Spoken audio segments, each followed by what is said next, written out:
Now, the Reserve Bank of India remains firm on tokenization or the process of masking identity or credit card holders via tokens. Tokenizations, remember, will be mandatory from tomorrow, the 1st of October.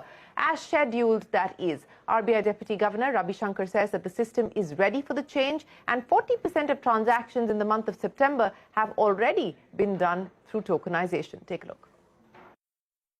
On tokenization, the system is ready. Roughly about 35 crore tokens have already been created. As per the data we have, in September itself, about 40% of transactions were undertaken using tokens. There are a few participants who may not be ready, but that would largely be because, or probably because of their unwillingness to comply. And we don't believe that we should hold back efforts to ensure customer protection because of such laggards. That's right. On the eve of the deadline to implement these tokenization norms, the clear indication coming from the RBI Deputy Governor is that there will be no extension in the timeline, because this deadline has been extended multiple times already. RBI Deputy Governor T. Ravi Shankar in today's press conference said that 35 crore credit and debit card tokens have already been created in the system.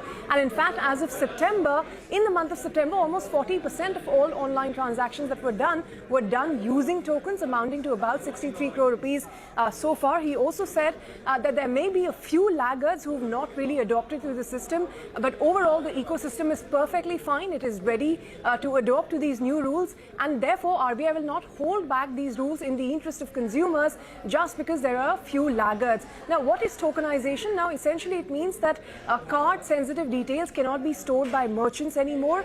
They will be generated in the form of a unique token, and that is all that the merchants can store. Banks and card companies who are authorized will only have access to customers' data.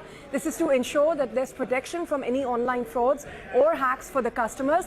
Now, the timing of this deadline, the 30th of September today, is interesting because merchants are worried. They're right in the middle of the festive season, and if the system is not ready, which they're not very confident of, then transactions could fail, and especially on the recurring payments, there is concerns which could hit some of the small businesses. In fact, the Merchant Payment Alliance of India, who we spoke to a couple of weeks back on the show as well, had expressed concerns, said it had written to RBI twice over to ensure that banks and payment gateways demonstrate their readiness before the system moves to it. But if today's comments are anything to go by, it looks like come tomorrow and the rules will come into force. Yes, so prepare yourself for a change from tomorrow.